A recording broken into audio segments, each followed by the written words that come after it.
سفر هماني هلا ماهن ما الأبس والسفر صلاة الذي في كل سير وفي سفر. mbokku téléspectateurs yi seetaan télévision Futur Média asalaamaaleykum ñi ngi rafetlu ànd bi ak seen télévision Miroir du Sénégal dal leen jàmm ci dëkk bu sell bi di Touba ku ne xam na ni événement bi ci semaine bi mooy xew-xew diine daanaka boo xamante ni bokk na ci ñi gën a mag ci àdduna bi ñu koy wax kon 18 safar màggalu Touba ba tax na kon ni ñu ko daan defee saa su nekk rek depuis une semaine annoncé nañ couleur bi ak ay programme yoo xamante ni programme spécial la jëm rek ci màggal bis bi nga xamante ni Cheikh Ahmadou Bamba Khadim Rassoul moo ko sàkk woon ci ñun taalibe ñu daal di ko koy rek ànd ci ngir rek santal ko suñu borom ba tax na kon ñu daal di koy tàmbali ndax compte à rebours bi commencé na alxames la incha allah fukki fan ak juróom-ñaar ci weeru octobre bi ba tax na kon rek daanaka kon mbir yi lépp yem na ci noonu nag tey ñu amat ci plateau spécial boo xamante ni dinañ ci ànd ak kilifa di Cheikh Abdou Ahad Mbacké Gaynde Fatma moom moo jiite commission culture ak communication bu grand magal bu Touba sëñ bi ñu ngi lay nuyoo. jërëjëf maa ngi lay fay di sant bu baax nag vraiment ci liggéey bu rafet bi nga xam ne yéen a ngi koy liggéey jiitu si ngeen booba léegi aussi plateau yi ñu ngi si yëpp et li ci ëpp solo mooy lépp aussi dañ ko def en collaboration avec le comité d'organisation pour les personnes ressources su taxawaay bi rafet na comme bon loolu aussi bettul kenn ndax chaque année mel leen doon ngeen koy defee. jërëjëf ñu am ci koo xamante moom it duñ ko présenté monsieur le sapeur pompier moom mooy l'éclaireur daanaka moo fi jiite sax délégation bi Pape Djibril depuis une semaine presque yow it yaa ngi ci dëkk bu sell bi sa dëkk la booba léegi également nga nekk fii ci Touba ak liggéey bu am solo bi nga xamante ni tàmbali nga ko fii. Chérif di la nuyu bu baax di nuyu Cheikh Abdou Lahad bu baax di kontaan ci bokk ak moom plateau bi xam naa ne jiitu si nañ fi waaye liggéey bi nag gars yi ñoo ko doon def donc muy surtout le personnel technique honnêtement def nañ ci liggéey bu am solo et dans des conditions pas du tout évidentes parce que gis nga taw bi leen ci fekk ak yooyu yëpp mais alhamdulilah ci seen engagement ci seen détermination ñoo ngi ci def liggéey bu am solo namoon la loolu di la xaar tamit depuis boobu jërëjëf. gis nañ coup de fil ak appel yi waaye excellent incha allah ci jàmm jën ci également ci plateau bi ñaari soxna dinañ ñu fi dab si muy soxna Naata Mbaye moom it ñëw ci délégation bi ngeen koy gis muy présenté journal 13h bi ci TFM wante également ci RFM bàyyi na rajo ba nag nee na démissionné na léegi ci TFM la nekk kon Alaaji Assane Gueye ak ñoom Babacar Fall nañ xam ni soxna Naata Mbaye nee na démissionné na mi ngi ci télé bi dina ñëw incha allah fekk ñu si moom ak Fatou Dieng moom it nga xamante ni xamee nañ ko beneen fànn muy bindkat ndax gis nañ ab téere boo xamante ni également bind nañ ko ngir rek ànd ak yéen ci li nga xamante ni moom mooy programme spécial bu télévision Futur Média ak groupe Futur Média de manière générale nar def ak yéen rek ci li nga xamante ni mooy màggal bi sëñ bi nee nañ compte à rebours ñaa daanaka ñeenti fan moom moo des ci événement bi le point à quelques jours quand même de la célébration du grand magal. waaw ñeenti fan moo ci des waaye booba léegi aussi wàccaay xam bi nga commencé yàgg na ndax bàyyi wu nekk ba mu sës ñu commencé ko mën naa ne la depuis lu bi ñu waree rek ci lañ commencé wàccaay def ay CLD CDD CRD deux fois ba bëkk dem def nañ réunion d'évaluation ci biir comité d'organisation bi aussi toutes les commissions boobu ba léegi vraiment ñu ngi liggéey noppaluwuñu guddi noppaluwuñu bëccëg ba fi mu toll nii jàpp nañ ne daal li nga xamante ne bii moom lañ mébatoon a def buñ ci àggee bu ñu suñu borom mën nañu dimbali ba lu ci bari danañu ko def am na fi nag quelques problèmes yoo xamante ne bi sëriñ bi tudd na léegi taw bi tey dafa tawaat donc loolu moom mais am na encore 2-3 jours pour lijjanti loolu benn risque moo di mën a tawaat fii ak ñaari fan ñetti fan donc loolu mais comme noonu lay demee rek dañuy def ak loolu pexe du ci am fan lañ toll justement ci wàllu assainissement bi ak quartier yi nga xamante ni dañoo taa parce que heureusement parce que dañuy sant taw moom xéwal la mu ñëw ci nawet boo xamante ni mi ngi bëgg a jeex te gis nañ quand même comme ni nga waxee tey sax xaw na fee wis fii ci Touba te laataa loolu am na quartier yoo xamante ni am na ndox ban jéego gouvernement bi nga xamante ni ci CRD yi jël na ay engagement def na ko ngir tàqale yenn quartier yi ak ndox ak boo mën ñu mën a identifier quartier yooyu waaw xam nga loolu am na ay camions hydrocureurs yoo xam ne mi ngi fa woon yooyu ñi ngi doon manque waxtu bu nekk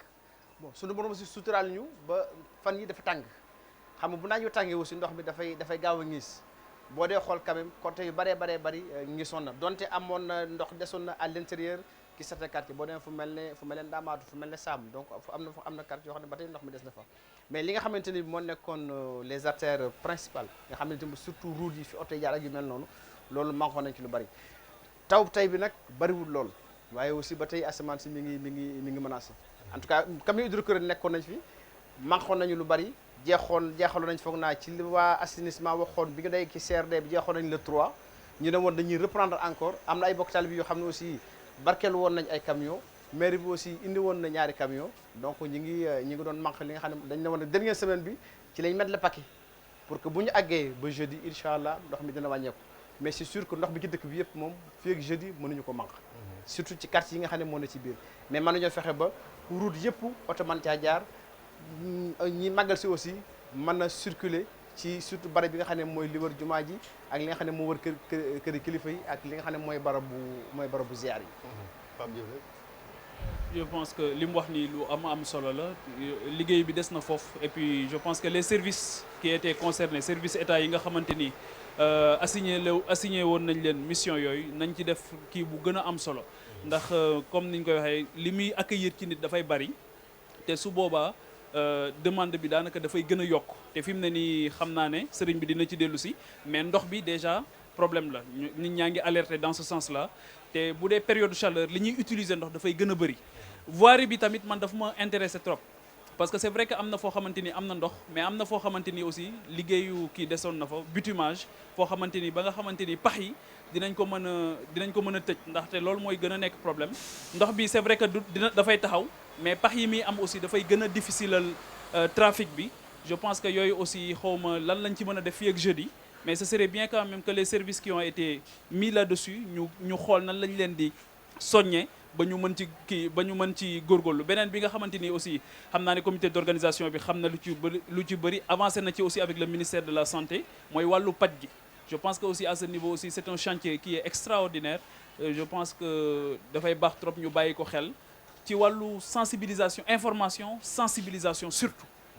sëñ bi waaw yooyu ay interpellation la li mu wax rawatina ci waaw bu dee wàllu pax yi keroog réunion d'évaluation évoqué nañ ko vraiment il y avait des inquiétudes mais ñoom bi ñu jëlee kaddu bi leen ministre s'est interpellé nee nañu avant jeudi incha allah danañu jeexal seen liggéey muy waa Ageroute en tout cas keroog jël nañu engagement boobu boobu ak léegi war naa mat juróomi fan dese nañu yeneen ñetti fan peut-être aussi bu ñu ci liggéey une semaine xaj na dana wàññi ko baax a baax bon mais instant bi nga xaw ma fan lañ toll mais en tout cas inquiétude la woon ñu interpellé leen c'est le coordinateur qui avait parlé dans ce sens-là leen kat jàpp nañu liggéey bi du fi mën a sotti fii ak màggal parce que li ñu sumboon bari na te amoon na tuuti yeexaay mais ñoom jël kaddu jël engagement ne balaa màggal gi danañ ko def je sais que loolu bu ñu ko defee aussi devant le porte-parole du khalife qui est également président du comité d'organisation jàpp naa ne lépp lu ñu mën danañ ko def également ngir respecter mais est-ce que solution yi war na nekk lu structurel maanaam rek ñu objectif bañ a nekk rek màggal parce que Touba quand même dëkk bu mag la maanaam ci effort yooyu ñi nga xamante ñooy pouvoir public yi gën cee bàyyi xel mu bañ a rek nekk loo xamante ni jamonoy màggal rek dañ ciy jël ay jéego waaw xam nga Touba dafa am borom sëriñ bi moo ko moom ñëpp nangu ko ñun njaboot gi ak aussi ñu ko seqal état bi aussi am ci wàll parce que dafa nekk ci biir Sénégal mairie bi aussi nekk fi nekkal fi également état bi am liggéey bi mu war a def kon li nga xam ne mooy li am solo wax naa ko barki dem mu fenn mën na leen nekkul loo xam ne pilotage à vue bi ñuy def moom la ñu war a bàyyi pilotage à vue moo di dañuy yuux fi barab ñu daw la fay googa daay bala moo pare ñu yuux feneen ñu daw foofu non il faut ñu am un plan structuré un plan cohérent de développement stratégique de la ville de Touba sur 10 sur 20 sur 30 ans di ko nag maintenant jël ci 5 ans ci benn at nga xam ne li am solo mooy lépp lu ñu weesu nañ ci pare duñ ci dellu siwaat mais problème yi mënee su ko saafara ci benn jataay loolu il faut d'abord ñëpp xam ko et que nit ñi bu ñu amee vision bu leer teg ko ci seen kanam war leen ko dem ci mel na ak détermination nit ñi aussi defuñu dinañ am patience toog di xaar donc mais actuellement loolu la ñu war def bon keroog président wax na ci affaire ndox mi daal ne danañ def le diagnostic parce que ndox mi tey jii kenn mënu la wax réseau bi nu mel kenn mënu la wax fu réseau bi jaar réseau bi am na loo xam ne ça date de Serigne Fallilou Mbacké maanaam ñu auditer waaw def diagnostic fu teewoo jaar fu ne ñu génne ko def ko sur des plans xam ko tuyau bi nu mu toll da ngay gis ko xam ne day jël tuyau peut-être 63 ba 90 ñëw branche ko tuyau 32 bu ndox mi ñëwee mu pompe lépp ceux qui sont en aval du suñu am ndox comme naan li ma la wax donc problème yi mel noonu moo ci am nga gis koo xam ne amul qualification nécessaire dikk di intervenir ci tuyau bi di ko yàq donc tey ceeru production bi dañ koy perte dafay seeb li ñuy wax seeb c'est des pertes donc day dem ci suuf si loolu nag il faut ñu xool ko xam fan la tuyau jaar diagnostiku audit nga wax xam lan mooy problème bi léegi nag ñu soog a seet naka lañ koy songe keroog bi ñu demee CRD aussi waa OFOR ñoom wax nañu ne xayma nañ li nga xam ne bu ñu ko amee danañ ko mën defar maintenant comme kilifa yu mag yi wax nañ ci c'est sûr que loolu bu ñu ko dégagé jox leen ko ñu def audit li nga xam ne mooy réseau ba pare léegi nag maintenant ñu fa ñu seet naka lañ koy saafara ak kan moo ci intervenir wax naa leen parce que dañuy wax am ku jóg daal ne non plombier yi il faut ñu bàyyi leen ñu liggéey parce que sinon c'est un problème social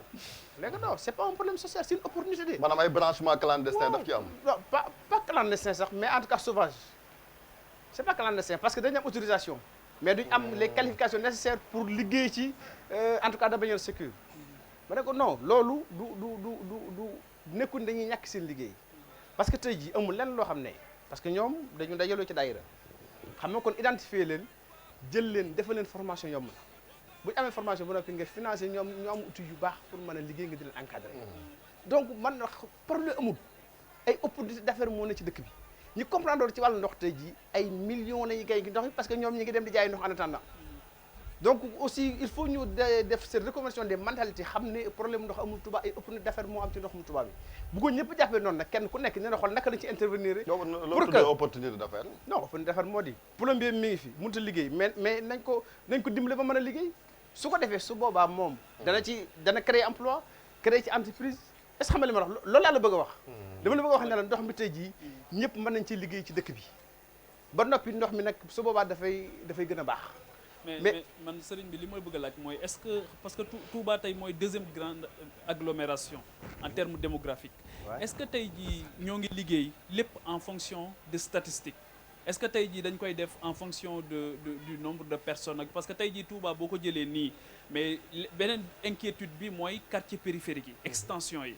est-ce que ñooñu tey ñoo ngi leen di bàyyi en compte sur problématique yi ñu évoqué notamment ndox mi ak voirie bi d'abord population Touba nu mu toll kooku mooy problème de base bi. exactement statistique. parce que dañ lay wax 700 et quelques mille ñun ñu fi dëkk xam nañ ne au minimum il y a en tout cas 1 million 250 1 million 500. ANSD yi mu mujjee def gars yi dañ ko contesté woon vigoureusement. non dañ ko contesté te et puis man jàpp naa ne ëpp na ñoom li nga xam ne mooy li ñu wax. gis nga damay wax ne li nga xayma wut ba xam nu mu toll mënoo ko saytu. exactement exemple ma la jox ñun bu ñu ñëwee ci comité d'organisation bi. sëñ Bass li mu njëkk wax mooy lan xam leen màggal gi naka la day ci wàllu koom parce que wàllu baatin kenn mënu ko xayma ñu ne d'accord kon naka la ñuy def dañuy def étude d'impact impact religieux impact social impact économique bi ñu defee loolu ci la ñuy gis ne màggal gi li muy gën a ci koom kenn xamul nu mu toll état bi daal nekk à l'aise ba def ko jour férié parce que xam ne perte ci xaalis donc li ngay def dafa war a ànd ak vision ngay xam fi nga jëm fan la mais tey Touba ni mu day bu moo ko solol tey wala boog boo koy ñëw bala mu noppi weesu na ko dafa mel ne gone guy màgg comme ni ko ñaan yi da waxee donc statistique faw ñu defaat ko ANSD mën nañ ko def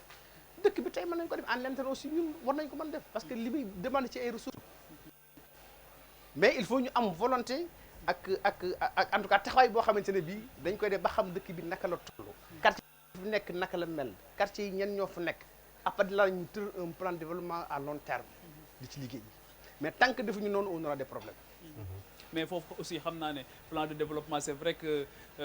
à long terme ñi ñu ci mën a xaar ñu def ko rek mooy l'équipe communale c'est vrai que Touba aujourd'hui tey am na chance am Touba ca kanam muy benn branche boo xamante ni dafay ñëw en appoint di jàppale bu baax mais tey est-ce que équipe communale bi aussi dans ce sens-là ñoom ñoo ngi ciy def benn liggéey en termes de projection. non bëgguma wax équipe communale ba beneen équipe parce que Touba dëkku sëñ bi la rek bu sëñ bi ne def leen rek li ñu def donc tey jii benn voie bi nga xam ne moo mën a impulser le développement Touba c'est la voie autorisée c'est la voie du xalif ndax moo fi nekk moom la ñëpp di déglu sëñ bi tey ndigal bu mu joxee tey jii bu doon murid yi bu ndox taati ci dëkk bi balaa weer ndox du fi taal donc aussi bu ñu incriminer kenn parce que même boo jëlee yow xam nga non municipalité aussi amuñ genn doole ji mais il faut mu am ñu comprendre vision xalif bi quand même parce que gis nañ ni quand même bi fu ñëwee li ngeen doon ay faire fast track Massalikul Jinaan par exemple gaawtaay liggéey bi est-ce que foofu aussi équipe bi aussi comme ni ko Pape Djibril waxee war ñu comprendre vite di liggéey pour bëgguma incriminer ay nit dafay des ci man et puis loolu indi ma fi man damay ñëw rek moi je préfère donner des solutions mais bëgguma ne diw defu li war def wala diw defu loolu duñu avancé lu ñu avancé moo di ne kenn ku nekk joxe sa xalaat bu rafet bu ñu noppee aussi kenn ku ne am woyofu jël loola ñu ànd ko sumb ko liggéey ko mais je vous dis c'est possible léegi sur le plan sanitaire la demande ci comité bi si évaluation bi ngeen mujjee def lan la génne en termes de besoins et aujourd'hui lan la ñu ci projection yi ndax tey xalaat nga ne dinañ nekk au rendez-vous par rapport ak dispositif bi nga xam mettre nañ ko en place. waaw ci wàllu santé problème sax du daawul bari foofu bu daan am problème mooy bu amee ay yenn épidémie yi te loolu suñu borom sutural nañu foog naa fukki at yi en tout cas bi ngi commencé nekk ba léegi bariwul à part Ebola bi ñu doon tiit te boobu quand même on avait pris ak dengue bi daaw bi ñu doon voilà bagal te mujjul mais ñëwu fi donc on avait pris vraiment toutes les dispositions mais ren comme ci nawet lañ nekk Nawet xam bi nga waaw, palu ndox yi beeg taay, yooyu waaw. grippe beeg yooyu. pali bi am na liggéey ba am solo bu ki district bi def man na ñaari weer ci ginnaaw joxe ay moustiquaires même sax ñi ngi doon ñàkk xale yi loolu def nañ ko fi ba pare foog naa loolu ça c'est un programme national ci Sénégal gi yëpp moo tax sur le plan sanitaire inquiétude yi bariwul ministre bi ñëw na fi barki démb moom wax na yu bari ñu ngi commencé installer tentes yi ci penc yi installer tentes yi également ci buntu kër kilifa yi donc fenn fu nekk nga xam ne képp ku dara dal boo ñëwee di nga faju te aussi xam nga beneen phénomène moo di ne bokk taali bi bari dañuy ñëw également di def ay consultation gratuite commencé nañ ko donc loolu aussi quand même dafay jàppale principal problème daal ça concerne l'eau et l'assainissement mais yeneen volets yi foog naa ne duñ ci am vraiment mais toujours dans le domaine de la santé le plateau technique de Touba se porte comment plateau technique bi surtout hôpital bi. plateau technique bi ak maillage bi toujours en termes démographiques plateau technique bi ak maillage bi est-ce que ci wàllu aussi am na xam nga bon boo jëlee plateau technique bi quand même on est en train de le relever parce que tey jii boo demee Fawzeyni ñoo ngi koy defaraat y a un investissement de 7 milliards liggéey ba ma ngay avancé ministre bi mu fi ñëwee ci li ma ko suivre ak compte rendu yi ma ci gis moo di ne d'ici 1 an ni ñu ko préparé bu ñu demee danañ ko tijji bon hôpital Touba bi coow yi bari woon na mais ku fa dem tey xam ne mi ngi avancé non ça c'est la vérité et c'est votre devoir même d'y aller pour constater de visu ce qui se passe sur le terrain d'ici 1 an également liggéey bu lu ci bari dina noppi mais il faut yooyu pare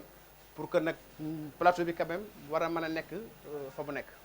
mais sinon Ndamatou moo fi ne Jéemul ak Fawzeyni plus maintenant les postes de santé yooyu moo fi nekk mais loolu dañu xaar fii ak at dina am quand même une nette amélioration mais actuellement nii màggal gi soxla na ñuy dikk quand même di ko jàppale mobilisation ci wàllu santé su boobaa nag xañ na peut-être loolu dina xaw a wàññeeku tuuti Chérif moo aussi moo yor wàllu communication xam naa waaw, ne loolu ci- ça touche directement notre cœur de métier ci lañ bëggoon a ñëw waaye. sëñ bi foofu aussi li ñu la ciy interpellé mooy par rapport aux journalistes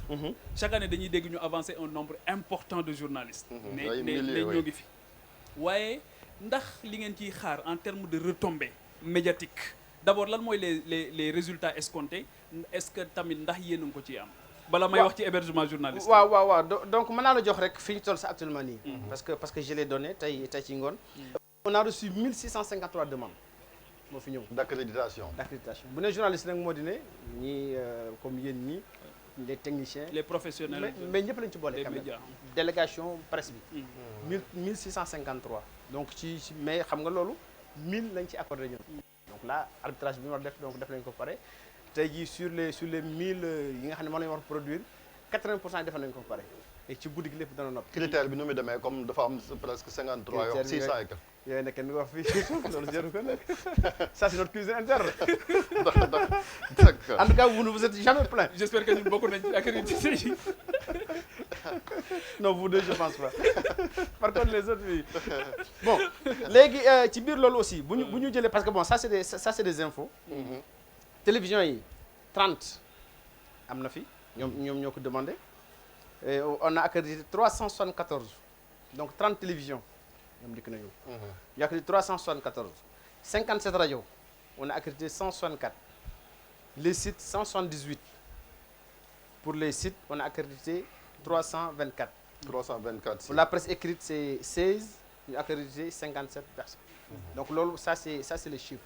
maintenant en termes d'impact bi ngay wax xam nga dafa am un partenariat boo xam ne ko yàgg noué avec la presse parce que dañu ne ñun dafa am lu ñu sas li ñu sas moo di ne ñàggalam sëriñ bi nañ ko tasaare mu tasaaroo fépp ci àdduna si te mënoo di tasaare te doo jëfandikoo xarala yu mel ne yi nga xamante ne bii tey jii moom ci la ñu nekk nii kon la presse est un partenaire naturel du comité d'organisation parce que li ñuy liggéey aussi da ngeen ci am cër loolu mooy li jiitu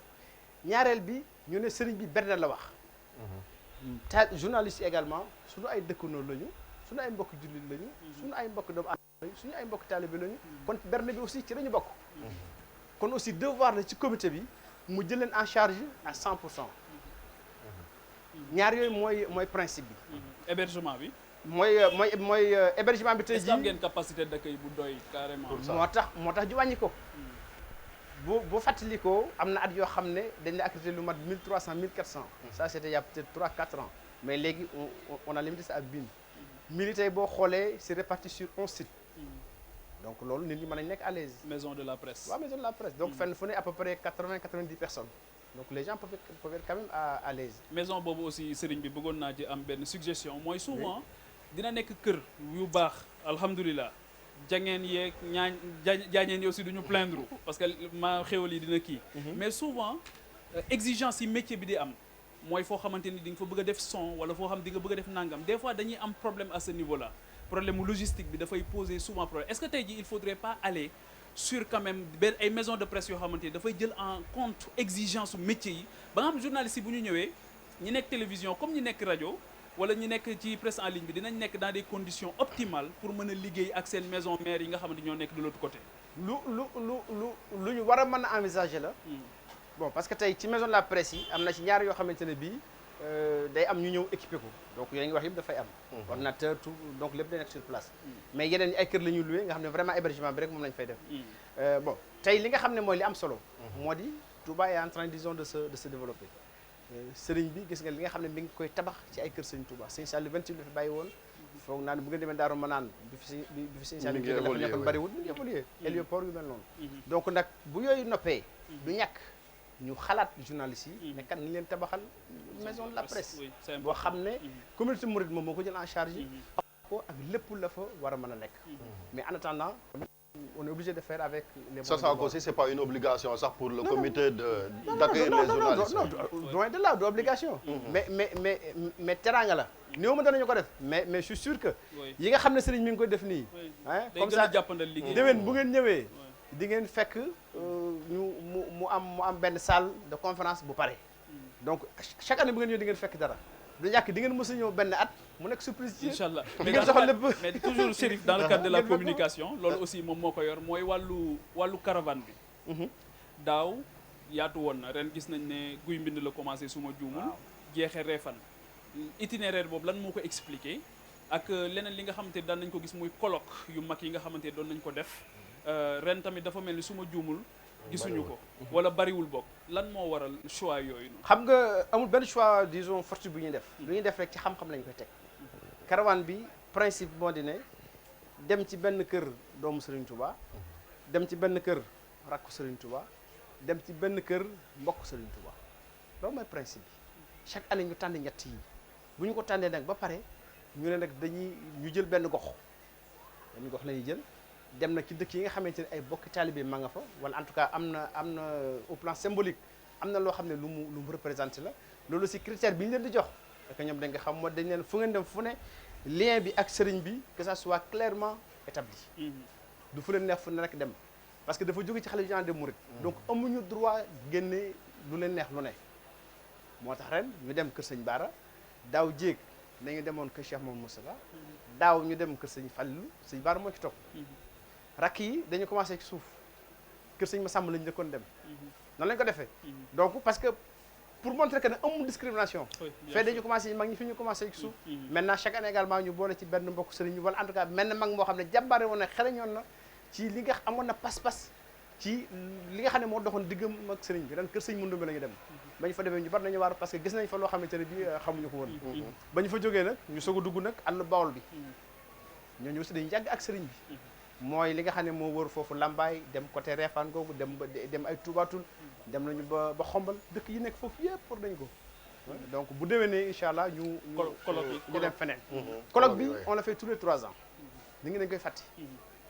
colloque bi on le fait tous les 3 ans yow communicant nga li am solo moo di del wax li ngay def di def li ngay wax premier colloque bañu defoon 2011 dañ defoon ñetti at yu ne danañ ko def 2014 ñu def deuxième colloque 2017 ñu def troisième colloque bu ñu fi yàlla bàyyi 2020 ñu def quatrième colloque. mais lan moo tax 3 ans da ngeen bëgg a jël nit ñi ñu digérer ko wala lan moo tax wala mobilisation bi mooy nekk problème baax na ci parce que aussi li muy mobiliser ci ay ressources bari na également mënoo chaque année boo ko defee da ngay dem banaliser ko impact bi war a am dutu ko am et ça c'est des concepts quand même de communication donc boo defee dara da nga toog ñetti at nit ñi namm ko boo ko def lii de war naa desu gën delloo si waat ko maintenant def un colloque international invité peut-être lu mat 50 pays ñëpp dajawaat fii ngeen def ko c'est comme les foires da ngeen dem Dakar ñu ne c'est tous les 2 ans wala voilà donc yu mel noonu la donc Chérif, ñun dañ ko def ñetti at yu nekk. mais li mu bëggoon laaj également mooy pour màggalu ren bi est-ce que dafa am thème y a particulier pas de boo thème pour la xamante màggal je vous le dis tous les jours. xam naa journaliste yi moom ban ngeen kii nit ñi waaye déedéet li leen wax dina ko jàpp. mais màggal amul thème. mais souvent on travaille autour d'un thème central. màggal amul waxtaane thème nañ fi terrorisme waxtaane nañ fi yeneen kii. mais màggal amul thème. année bii on a fait plus de 20 conférences. conférences yi dafay laal mbooleem li nga xam ne mooy njàngale Serigne Touba. conférence yi aussi bépp waxtaankatu yoonu murit daf ci gis boppam. ka jàngoon Arabie Saoudite dana def conférence ka jàngee Caire def ko ka jàngee Maroc def ko ka jàngee fii Juba gi def ko ki nga xam ne aussi dafa am xam-xam empirique ci yoon yu dund ko day def conférence noonu lañ koy defee parce que moomuñu ko yëfu Serigne Touba ñëpp ko bokk ca kenn ku ne ak peut-être ni nga ko gis ak kenn ku ne ak vision bi nga ci am donc sensibilité yooyu aussi dañ ciy bàyyi xel parce que suñu responsabilité mooy travailler de manière inclusive à ce que personne ne soit exclu. ok mais toujours dans la communication Chérif. Au-delà de la diaspora mouride, de la diaspora sénégalaise, tey jii est-ce que retentissement bi ngeen di xaar ci wàllu communication à l'international ndax yéen a ngi koy am. ñi koy am TV5 bëgg dem fi jóge jël Serigne Bass ak France 24 ñooñu y a 10 ans ku ne waxam ne dinañoo màggal Touba écoutez doo ko sax xalaat ah. même Massalikul Jinaan bi Turquie gis na non Massalikul Jinaan bi may dugg maa ngi romb BBC ci porte bi ak deuxième. bi ma duggee sax maa ko wax jëwriñ ne ko kat ñii dañ leen gaaw toppatoo parce que boobu ñoom xamuñu woon sax fan lañu jaar ba dugg donc tey jii presse internationale kenn du des agence Reuters daf fi ñëw AFP daf fi ñëw donc non mënuñu am lépp loolu parce que ñooñu foo dem ci àdduna si ñoom ko fi fekk donc ñooy ñëw Touba parce que bi ñu départ dañoo amoon un objectif c'était quoi mooy ñëpp mënuñoo nekk ay jullit kon ñëpp duñu nekk ay murit mais ñun li ñu bëgg mooy bésu 18 safar bu ñëwee fu waay nekk ci monde bi nga xam ne que am na dëkk bu nekk Sénégal Touba ña nga fay màggal tey gis Serigne Touba c'est ça notre objectif feedback bi nu mu toll c'est ça notre objectif ñu ngi seex ay jéego àgg guñ ci nañ ko bëggee woon mais ñu ngi seex ay jéego parce que loolu aussi presse internationale bi lañ ko mën defal et que am nañu chance am ay kilifa yoo xam ne mu di Serigne Bass mu di même Serigne bu mag bi am nañu ouverture à l'international ba nga xam ne gan ñi fiy ñëw donc seen priorité la def leen a ñor tey jii lan moo tax ñuy invité des profs d'université ñu dikk bu ñu dikkee dañuy jël document Serigne Touba yu bari ay téere nag jox leen ko même nañ ko defee ay clé USB bu ñu demee encore ñu koy tasaarewaat ci seen étudiants yi donc c'est toute une stratégie boo xam ne ñu ngi koy dérouler et bu ñu yàlla dimbalee fii ak at yu néew mais encore sax de la kii pour indi la fi mais bëggoon naa 2 questions également benn bi c'est sur la cérémonie officielle gis nañ ni fi ñu ko doon defee ci biir résidence bi ak comme ni nga ko waxee journalistes yi nga xamante ni takku nañ bëgg koo couvrir est-ce que ren également am na ay dispositifs particuliers yi ngeen jël concernant la couverture de la cérémonie officielle. waaw xam nga place boobu du jël lépp junni ak genn wàll te tubaarkàlla presse bi mën nañ julli kon foog naa ne faw ñu wàññi la fay dugg chaque année noonu la ñuy def et même badge yi ak yëpp def nañ ko pare actuellement ni lépp pare na li ci des rek mooy ñu ñëw ñu toog ak ñoom waxtaan pour leeral leen am na lu ñu jafe woon daaw am nañu ko moo di ne ñu am un signal propre kenn gën a ko ñenn ñi reprendre loolu dafay tax ba yéen bu ngeen dugg see du ngeen soxla peut-être 10 personnes à l'intérieur bu ngeen amee 2-3 personnes dana doy donc loolu lépp ay jàppandal la vraiment aussi ñu leen di remercier ci compréhension bi nga xam ne am ngeen ko ak seen yeneen i nattangoo yi su ko defee ñun leneen la ñuy def moo di aménager ay salles yoo xam ne day am son day am également écran ñu climatiser ko ñi nga xam ne mënuñ dugg foofu ci biir ñu toog foofu def fa correctement seen liggéey li nga xam ne loolu mooy importance partenariat bi nga xam ne ñu ngi ko nouer avec la presse parce que dafay indi compréhension du ñàkk bon gis bu am quelques frictions kenn ku bokk ci organisation bi ku comprendre wala kenn ku bokk ci presse ku comprendre mais du bari c'est marginal mais dans la grande majorité nit ñi comprendre et que nit ñi aussi am nañu volonté en tout cas def lu baax nit nag bu amee volonté def lu baax rek bépp jumte sax mu def mën nga ko jéggal bala ñu la kii aussi bëgg naa ñu lancer un message quand même surtout transporteurs yi parce que malheureusement yenn saa yi bu événement yu amee yenn comportement yi jur yenn musiba ci tali bi également est-ce que comité d'organisation mi ngi ciy bàyyi xel rawatina ci sensibilisation bi. si parce que rawatina ren réew mi bari na ay jéye ci wàllu accident donc moo tax waxtu fu ñu waxee fu ne wala fu suñu waxee fu ne loolu dina ci dellu si pour ñaan nit ñi ñuy daw ndànk bàyyi xëccoo bi xam ne moom wërsëg ma nga ca sunu borom xëccoo mayewul dara ñu daw ndànk et également tëli léegi dafa gën a neex et même tëli yu gën a neex sax nii dañ koy def vitesse bon am na ku ne ma même da ngay gis ñoo xam ne dañuy def ay 160 jël seen téléphone di di ko snap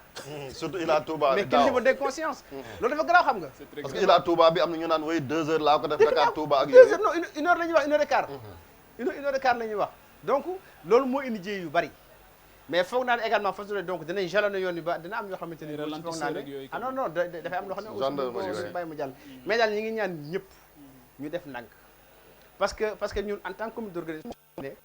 fexe ba jàppandal nit ñi seenu nekk biir Touba fexe ba jox nit ñi jumtukaay yi ñu xam ne moom la ñu aajowoo ngir mën a def si liggéey comme ñu mel ne yéen ak ñeneen ñu mel ne yéen kon aussi dafay baax ñu fexe ba di ñuy ñëw ci jàmm nekk fi ci jàmm dellu ci jàmm bàyyi ñu fi ci jàmm loolu daal mooy li ñu ñaan te ci loolu mooy li nga xam ne mooy li ñu invité lépp te loolu aussi mooy li nga xam ne mooy bëgg-bëggu Cheikh Mouhamadou Mountakha mi nga xam ne mooy khalife général des mourides ak ki nga xam ne aussi mooy Serigne Bassirou di président comité d'organisation bi ñu gërëm ko xam naa ne dafa jàpp yaa ngi ci activités yi c'était difficile sax pour ñu am la ci plateau bi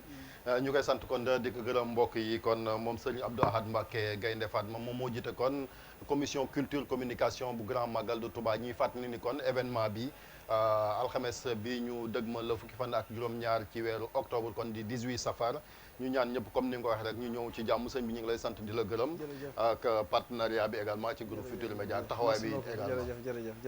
ñu ngi nuyu également seen kilifa yi keroog vraiment groupe bi yëpp ñëw na donc ziar si sëñ bi muy lu rafet ngeen koy def vraiment ñu ngi yéen liggéey bu rafet ngeen fi def vraiment liggéey bu rafet ñoo jël paie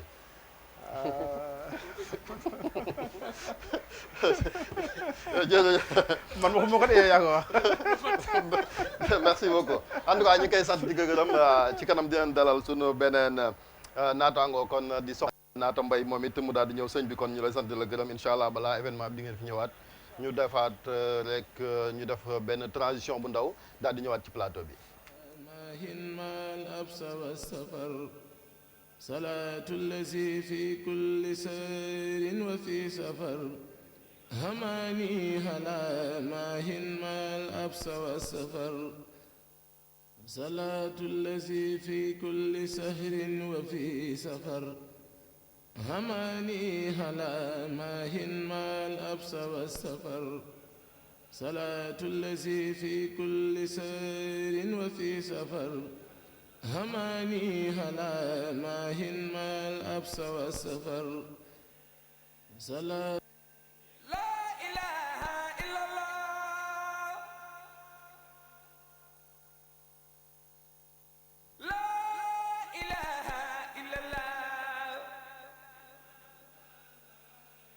لا إله إلا الله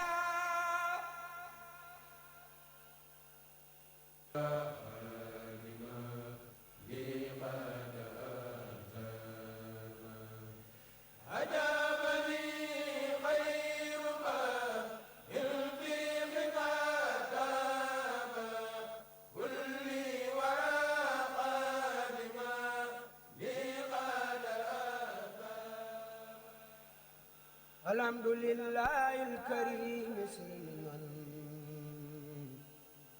على استقالي بفرود وسنن الحمد لله الكريم سلما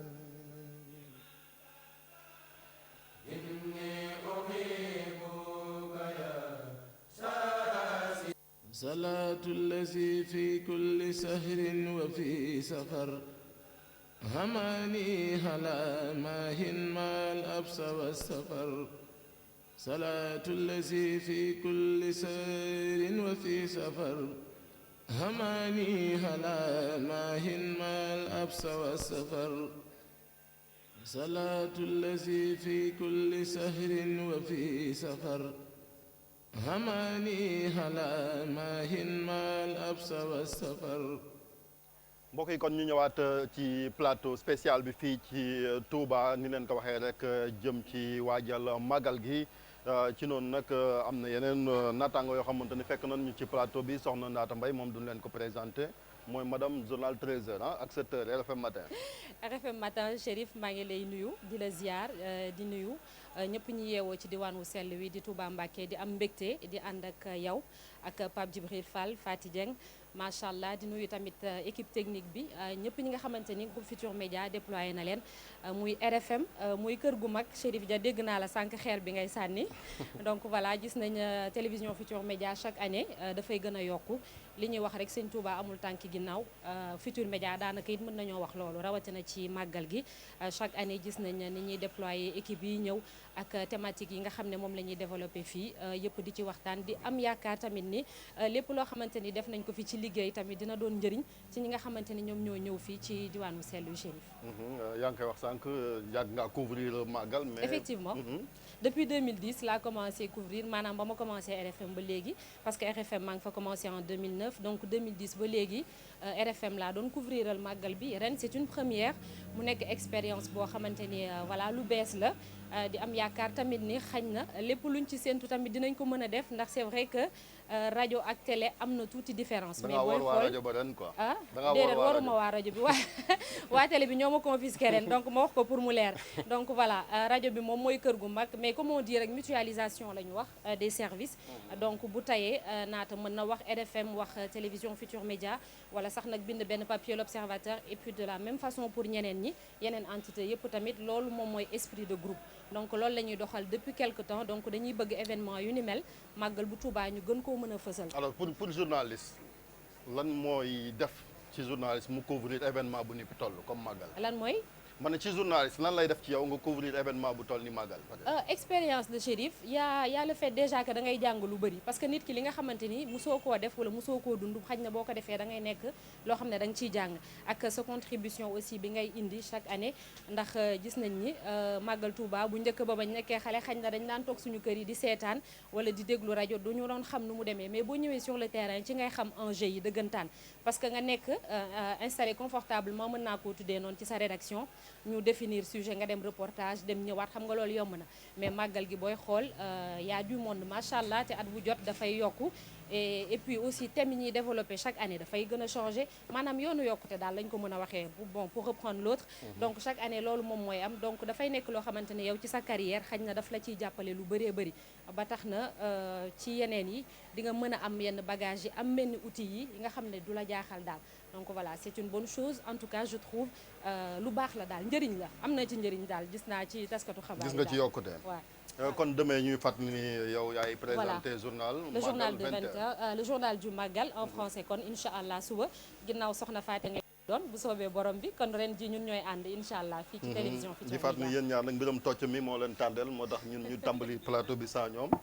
Fatou yow it ñu ngi lay nuyu di ñu war a dalal sax parce que fii moom daanaka sa dëkk la yaa fi njaatige li waaw Chérif xanaa ma fay la rek nuyu téléspectateurs yu télévision Futurs Médias naka noonu Pape Djibril Fall ak Naata am mbégte nag di leen fii fekk fii moom nekkatuma seen njaatige yow Chérif xam naa ni gënatuma la dëkk ci dëkk bi ndax boo ma tuulee yaa ma ko gën a miin loolu xale yi naan am na gox yoo xam ne waaw non miin ni mu ko miine sax ëpp na xam nga Chérif man ak moom nag dañoo yàgg ci couvrir Magal Touba su ma nee la miin ne ko rek miin ne ko en tout cas téléspectateurs yu télévision Futurs Médias santati leen xam ngeen ni bu leen gisee rek bërëb bu yanj bi xam ne bés bu màgg bi nag ñëw na muy grand Magal Touba. maa ngi doon tànc sànq soxna am na lu yokk ci yow mooy léegi da nga bindkat nga dégg naa chambre 7. waaw chambre 7 chambre 7 waaw. alors loo ñu waajal ci màggalu ren bi. waaw màggalu ren bi moom ni ñu koy defee saa su ne ak télévision Futurs Médias ay innovation déjà rek pour commencer ku xool plateau bu yanj bi xam ne dañoo génne nag li olof naan yokku cere doolu ñeex moom la ñu def kon nag ren rek dañuy defaat ni ñu koy defee saa su ne ay édition spéciale xam nga Chérif dañu fee indi lu am solo jaarale ko ci matinal bi ay reportage ñëw ci Cheikhu Serigne Touba yi ku ne xam na ni sëñ Bamba moom ak ñamuy àndal kenn mënu su ko jeexal da ngay tënk rek ba fa nga yem bu ëllëgee nga tàmbaliwaat ren itam ñu indi ay yu bees tàq à partir de demain incha allah commencé nañ ko sax bu yàgg mais à partir de demain xam nga li gars yi naan yenn bagage yi moom da nga koy denc mais en tout cas yi ñu doon def dañ koy def yokkaat ci yeneen yoo xamante ni si macha allah di am yaakaar rek ne dina neex téléspectateurs yi.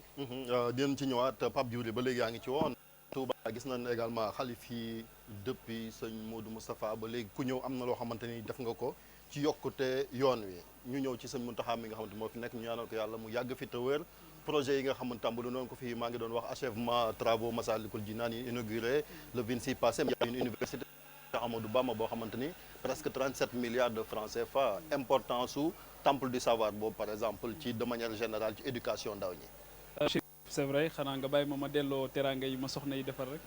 muy soxna Naata ak Fati kontaan trop si bokk ak ñoom plateau bi heureusement qu'elles existent. Je pense que ne dañuy faral di wax ne souvent.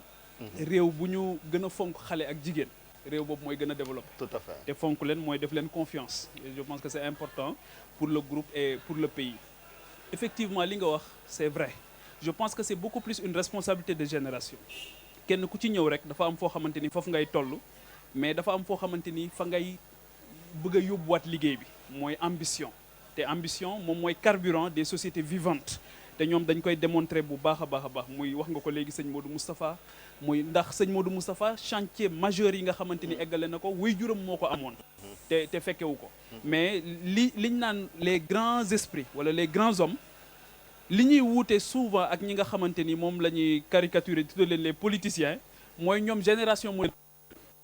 sëñ Mountakha Bachir moom bi mu ñëwee kon ni mu attaqué université bi waaye discours bi mu gën a am solo dafa wax ne bëgg na fi ak 100 ans wala 200 ans wala 300 ñi nga xamante ni ñoom ñoo fi nekk kuñ ci tudd rek koo xamante ni produit université bi la wala bu imam Malik wala Shafi wala Ahmad ibn Hanbal wala Abu Hanifa dafay am seexam ci Touba mooy ñi nga xamante ni ñooy 4 grands rites yi ñi nga xamante ni ñoo ko incarné école yu mag yooyu école yu mag yi ñu am seen jumeau ci Touba xam nga loolu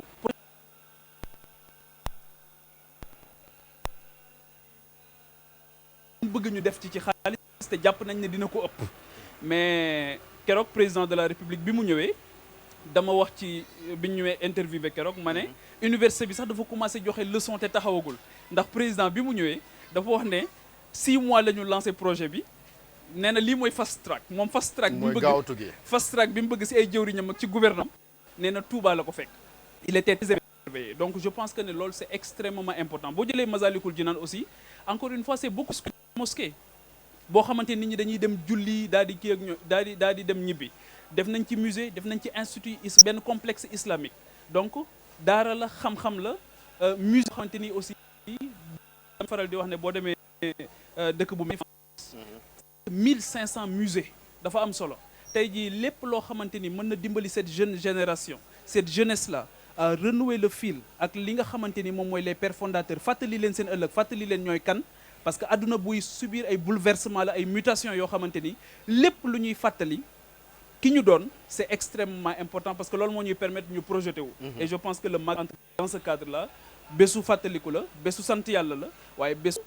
fàttaliku la tamit ki nga xamante woon ni posture am attitude am taxoon na mu am li nga xamante ni loolu la ko yàlla fay tey muy lu am solo naata mi ngi koy wax sànq importance su éducation gis nañ fii ci Touba yéen ay doomi dëkk bi ngeen daanaka même si nasaraan ngeen jàng mais terewul am loo xam dañ koy def ci ñi nga xamante ni ñoom ñoo fi juddoo rawatina ñi nekk ci yoon wi waaw dëgg la Chérif parce que xam nga jàng bi moom Fati xaj na elle dira pas le contraire déjà fii nii rek bu dee fii nga juddoo Fati moom am na chance boobu noonu yaroo fi et tout déjà pour commencer dañ lay dugal ci école alxuraan nga jàng alxuraan ku nekk xam na li ñuy wax ci alxuraan ak li muy def ci sa xel ubbi ko et tout ça boo ci paree nag après ñu mën laa dugal ci école français bi sama papa tamit nga xam ne mi ngi fii ak sama waa kër yu bëri ñoom tamit même chose la donc pour wane importance su jàng bi surtout parce que Chérif dañoo toll ci jamono boo xamante ni je pense que dafay am solo ñu koy fàttali bu baax a baax ñi nga xamante ni xañ na ñoo tolloog man wala ñi nga xam ne ñoo ma gën a féetee suuf ñoo ma gën a féetee ndaw jàng parce que nit ñi léegi dañuy dem ba benn moment dafay mel ni comme si nit ñi li ñuy gën a jàpp mooy pour nga réussir dans la vie wala dara doo jàng doo def te bu ñuy wax jàng nag ñu leeral tamit ni du jàng nasaraan kese moo tax ñuy wax effectivement parce que gis nañ fi ñoo xamante ni ay peut-être am nañu xam-xam boo xamante ni ingénieur lañu et tout mais jànguñu ko en français alxuraan la ñu jàng commencé arabe dañ koo jàngee en arabe et tout donc bu ñu réew mi exactement booy xool waa gis nañ fi ay exemple yu dul jeex ñoo xamante ni xañ na ba ñu demee ba commencé installer seen i business seen i affaire la ñuy commencé sax xañ na di jàng naka la ñuy làkkee nasaraan wala naka la ñuy làkkee anglais wala yeneen ak yeneen mais ñooñu kenn ëpp leen xel wala kenn ëpp leen macha allah pas-pas ak li nga xamante ni moo di xam-xam ci li nga xamante ni moom la ñuy yëngatu muy que ça soit wàllum business wala leneen lu mu mënti doon pour wax rek ni que loolu lu am solo la te faaw ñu ciy gën a xiirtal ndaw ñi ci jamono ji ñu leen koy fàttali dafay baax ño parce que yenn saa yi dañ koy fàtte daal Chérif dafa mel ni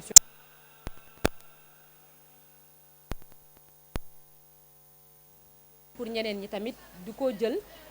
di ci mën a topp xañ na ndaw nañ ci mais am na ñoo xamante ni ñoom ñoo ñu ci jiitu def nañ seen i preuve wane nañ ni jàng lu am solo la instant yi xale ku la wax lenn te waxu la ni jàngal waxu la dara donc voilà. Faty mooy importance su éducation bi fii ñu gis ko Touba école franco-arabe yi même alxuraan ji gis nañ jamonoy màggal par exemple ñi fi tari di fi wàcc ay kaamil doo lim bi sax day ëpp. waaw parce que loolu cosaanu Touba la sëriñ bi moo ko bindee noonu ñun suñu enfance xamuñu woon lan mooy préscolaire jardin fii li ñu xam moom mooy nga dugal xale bi mu jàng alxuraan ba mu wàcc su wàccee mu dem primaire donc ñu bëri ci xale yooyu sax fa par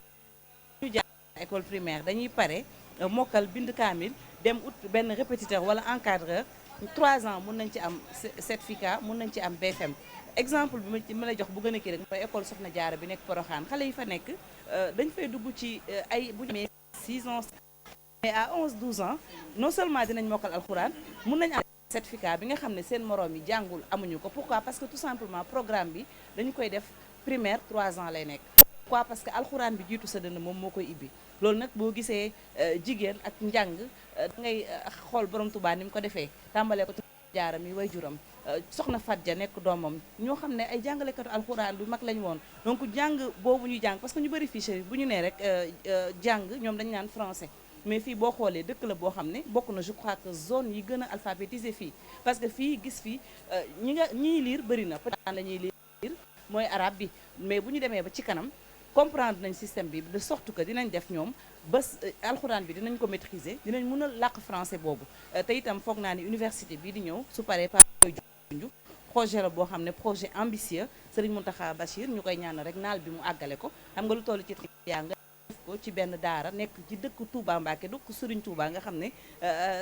wax ci moom kenn mëneesu ko yaakaar naa bu ñuy wax éducation nga ñëw fii Touba fi la fekk baax daara yaa ngi fii boo duggee ci koñ yi dangay gis ay soxna yu yor ay daara moo xam Mbacké lañ sant Diop wala Ndiaye li lay wan li la koy wax mooy taalibe yi farli guñ farlu terewul nag loolu yàqalu leen dara ci seen xam-xamu àdduna parce que ñu ngi tamit di jàng fu ci mel ni daara soxna jaara boobu non seulement dañuy jàngal alxuraan jàngal la français maîtriser ci yeneen lu jëm ci wàllum couture formation professionnelle en tant que tel voilà apprentissage yenn métiers yi c'est très très très important da ngay gis xale yi à 12 ans dañuy mokkal alxuraan di ko tari ni ma ko waxee sànq peut-être nekk CM2 naan la seen ambition dañu bëgg a nekk médecin mais laata ñuy egg foofu à 13 ans xale yi mun nañ dugg defaral la benn gâteau bu neex wala ñu ñawal la benn yére formation professionnelle boobu ci base bi dañ leen koy defal xale yi dañ koy màggaale ba fu ñu dem macha allah ñu wane seen bopp. Pape Djibril gis na ni yoo xamante ne Chérif nga baal ma rek Pape Djibril li Faty doon wax rek laay bëgg a dolli tuuti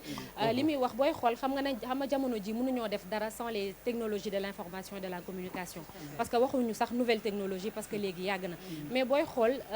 li ngay xool sama mbokk yi nekk Touba ci lu ëpp Facebook daanaka ñoom ñoo fa ëpp te sujet boo teg ci Facebook bi am nañ ci xalaat te mën nañ cee wax te des fois sax li ñuy xam ci technologie yow mi nga xamante ni amaana yow yaa toog yow sax mënoo koo xam que ça soit Twitter wala LinkedIn ak yooyu yëpp pour dire que jamono ji que ça soit ñun ñi yëngatu ci wàllum communication média wala nga nekk ci beneen secteur bu mu mënti doon mënoo dem sans les technologies de l'information et de la communication muy TIC te ñoom booy xool ñoom ñëw ci ëpp jamono ji liñ ci xam sax amaana ñun ñi lu bëri ñun xamuñu ko ci te neex xel bi moo koy wax. Et Chérif, je pense que l'université aussi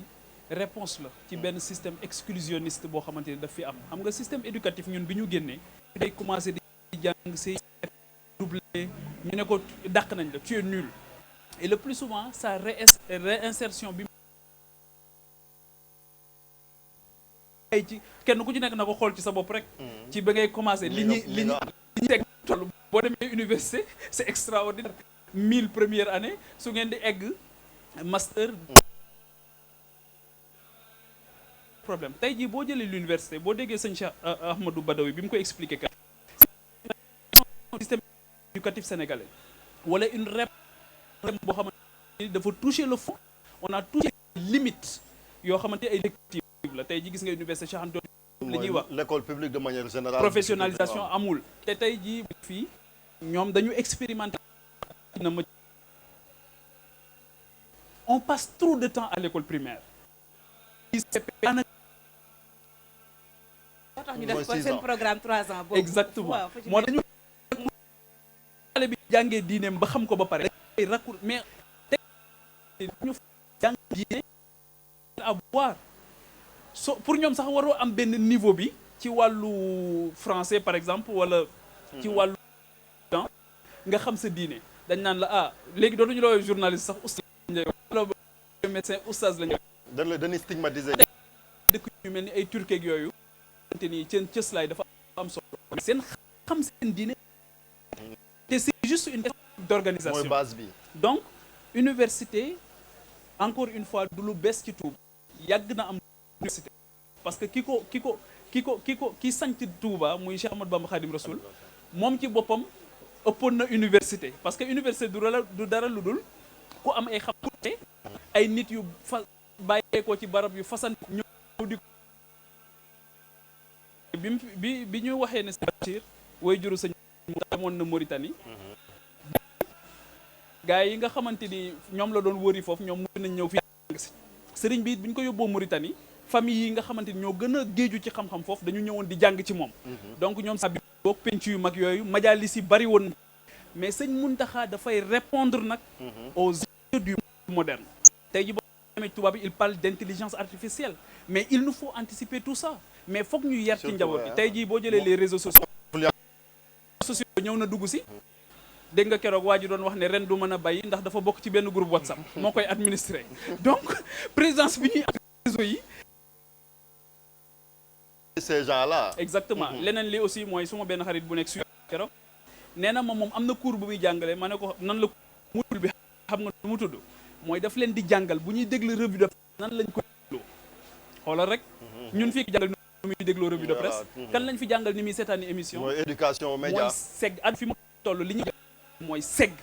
parce que y a d'information boo xamante ni foog xale bi am le sens de la répartie mais foog mu xam lan ko jëriñ ak lan moo je pense que ça c'est une réponse par rapport à ça naata muy loo xamante ni comme ni ko ci importance éducation buñ fa jógee ñu ñëw xamante ni moom moo ñu fi dalee muy màggal gi noo bi muy àndee ak fu nekk waaye bàyyee ko fa ñëw fekkee ko macha allah Chérif sànq xañ na bëggoon naa koo laaj sëñ Abdoulaye nañ chaque année nit ñi dañuy gën di yokk donc li ñu bëgg a xam mooy ndax organisation bi wala sax Touba ci boppam ndax loolu teewu ci loolu ndax ci peut-être 4 jours ju màggal gis nga ni dëkk bi tàmbali naa xat bu baax sax te xam nga booy xool jumaa ji fii mën nañoo wax ni moom mooy centre bi moom mooy centre parce que tous les chemins mènent ici donc mën nañoo wax loolu donc at bu jot nit ñi dañuy gën a takku macha allah te du loolu kese parce que système d'assainissement bu baax parce que Touba boobu ba léegi depuis des années on parle même muy wàllum système d'assainissement bi parce que li gën a doy wax tamit mooy Chérif foo xam nga ni ay nit dañ fay daje te gis nañu ba mu commencé boobu ba léegi ba tey ci 125e édition bu ma juumul boobu ba léegi gis nañu chaque année nit ñi dañuy gën di yokk donc man je pense que am na loo xamante ni soxlawul woon sax ñuy xaar bu mu ne këtt ne jonn ñu koy def parce que loo gis ci àdduna dafa laaj ay études te màggal bu jeexee rek en principe dañoo war a def taxaw seetlu xool lan moo doxul ak ci yan anam lañ ko war a mën a jooyantee balaa beneen édition bi di ñëw te ci assainissement bi bokk na ci nit ñi macha allah nit ñi gën a takkoo bokk na ci ak wàllum dalluwaay yi et tout ça problème voirie yi tamit ci la problème mu ndox il y a énormément de problèmes yoo xamante ni yooyu yëpp faaw ñu koy lijjanti Chérif ndax nit ñi niñ fiy ñëwee te teg ci du waa Sénégal kese am na ñoo xamante ni dañuy nekk biti réew sànq mi ngi ko doon wax nee na waa deuxième muy télévision marocaine bi deuxième chaîne de télévision bu Maroc ñoom ñu ngi fiy ñëw te du ñoom kese xañ na dinañ dem ba benn instant yoo xamante ni sax dinañ toog benn màggalu Touba xañ na beaucoup de chaînes étrangères dinañ ñëw rien que pour couvrir ko parce que yëf yi daal macha allah dafay gën di dem ci kanam donc on a besoin quand même benn politique boo xamante ni de prévention laa ko mën a tuddee xaw ma ñu xool li nga xamante ni moom la ñu war a jooyantu ñu def ko ci anam yi mu gën a baaxee parce que c'est pas normal que ñu toll jamono ji ci Touba màggal gi à une semaine ay ndaamaatu boo fa demee ci boor boobu li nga gis ay yenn pegg yoo xam ne ndox maa nga fa ba léegi loolu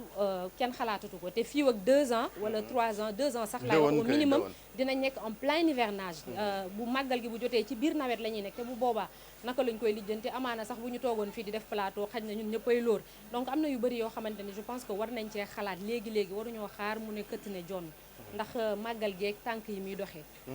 Fatou ba léegi ñu ngi rek ci dimension internationale bi nga xamante ni événement bi am na ko ak ni mu ko wax enjeu ak dëkk bi voilà Chérif su ma juumulee ay borom xam-xam yu nekk université Alioune Diop bu Bambey defoon nañ ci gëstu ci màggal bi lu muy jur at mu jekk voilà de professeur yi li ñu indi wane ko jàngat bi Chérif moom mooy Touba si boppam at mu jot li muy dugg li fi dugg kenn xamul nu mu toll donc loolu nag boo xoolee dafa méngoo ak borom dëkk bi ak taxawaayam ndax ku ne Serigne Touba xam ne amul tànki gannaaw tànki kanam la jëm mais nag ni ko naata waxee sànq fu mbooloo di daje at mu jot taxaw seetlu dafay am saa su nekk ku xool màggal édition 2018 nga xool édition 2019 di nga xam ne am na différence amaana nag nit ñi seetaan ñoom dinañ xam yooyu itam di toog di leen xool yaa ngi koy gis muy wane ne dëkk bi non seulement màggal gi dafay am affluence mais dëkk bi de façon générale noonu lay def Touba bokk na ci dëkk yi nga xam ne ñu dañuy yokk seen yokk dafay gaaw bu fekkee noonu laa la ko mën a waxee ay quartiers yu ci mel ni Umul Xuraa Janatu Mahwa ay Kër Sëñ Mbay Njaay quartier loo xam ne ay fukki at Pape Djibril ci ginnaaw soo fa doon dem buñ la wanee image yi da nga naan du quartier yi buñ la mayee terrain doo ko jël effectivement ba léegi am na ci gox yoo xam ne fi mu ne nii parce que fii dafa yomb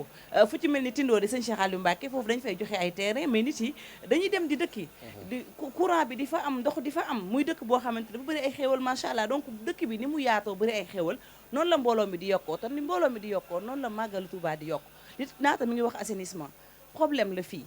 gis nañu nawet bi tey da doon taw gis nañ ndox mi ngi taa amaana ñi ciy def ay jéego mais li des ci liggéey bi dafa bari parce que limum ñi fi yeewoo rek en dehors du màggal boo ci génnee màggal Touba limum ñi fi yeewoo dafa takku donc fii bu ñu toogoon recensé ko dañ naan rek c'est la deuxième ville mais bu ñu demee ba ci biir am na ay mbóot yeneen yoo xamante ne si warees na koo leeral parce que Touba dëkk la boo xam ne Chérif du dëkk bu ndaw dëkk bu mag la affluence màggal gi aussi taxaw seetlu bi wax nañ ko sànq li muy généré ci ay koppar bari na kon nag am na jafe-jafe yoo xam ne warees na cee mën a indi saafara assainissement bi wax nañ ko sànq ndox mi aussi jafe-jafe la ci donc màggal ak ay enjeux yaakaar naa taxaw seetlu bi c'est très important Pape Djibril ci loolu lépp nag xam naa ñi ngi waaj a sax yëkkati plateau bi moom mooy comme ni nga ko waxee sax ay prospective aussi ñu koy def pour su ko defee yu ni mel ñu anticiper ci ba difficulté yi ñu mën ko te loolu responsabilité ñi nga xamante ni ñoom ñooy pouvoir public yi la étant donné que fii quand même gis nañ ni xalif yi fi nekk yëpp daanaka yu ci bëri sax duñ ci xaar état xëy na am na ci yoo xam ne rôle état la ñu bàyyi leen ko mais dañ ciy sonj taalibe yi ñu daal di ci tàmbali di ci liggéey rawatina Touba ci kanam ak ni nga ko waxee sànq mais wax nga ko léegi yaa ngi ciy interpellé sëñ Cheikh ne ko est-ce que duñu trouver ay solutions structurelles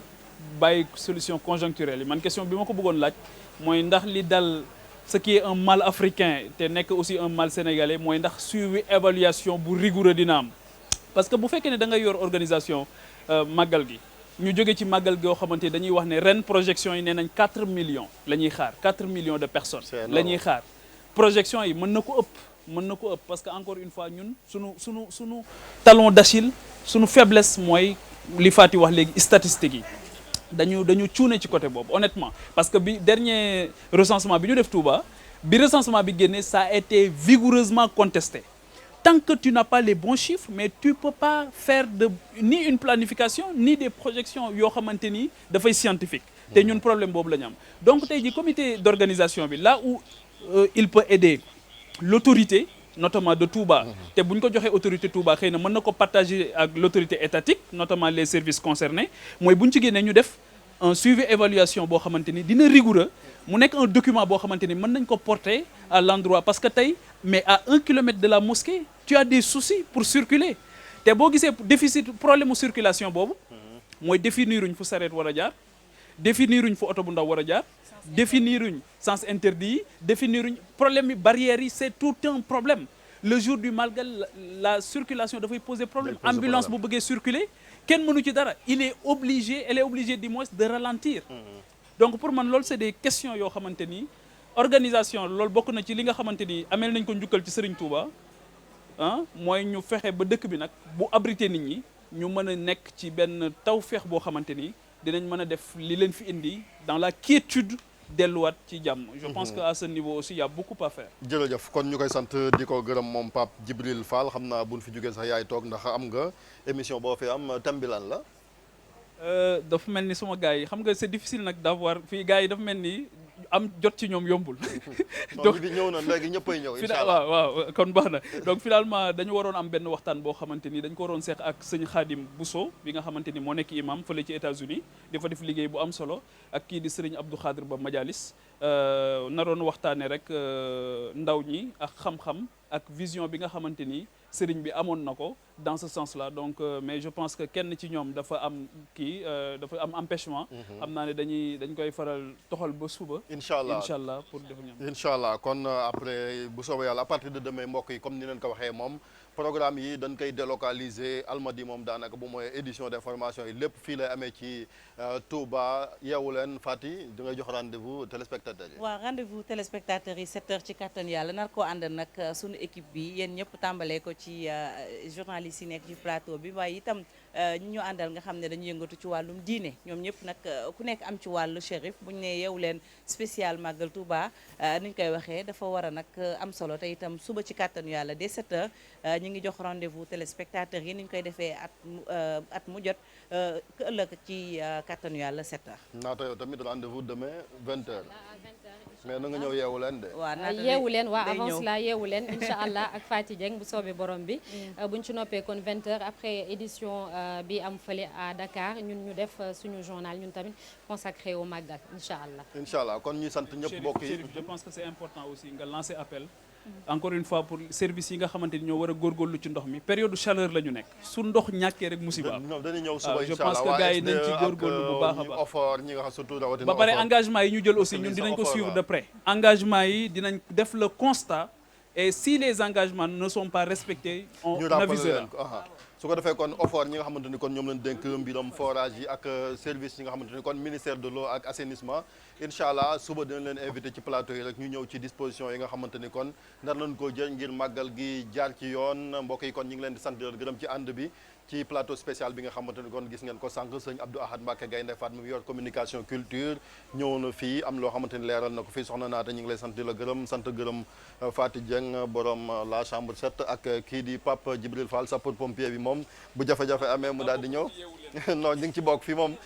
suba moom à partir de demain kon caaxaan faaxe mbokk yi incha allah télévision Futur Média ni mu ko doon defee boobu ba nekk daanaka rek ci màggalu Touba gi dara du leen ump ci événement bi yéen ñi nga xamante ni kon yéen a nekk fii ci biir réew mi ak ci bitim réew incha allahu rabbi couverture exceptionnelle lay doon ba suba incha allah. salaatu lazi fi kulli sahrin wa fi safar hamani hala mahin mal absa wa safar salaatu lazi fi kulli sahrin wa fi safar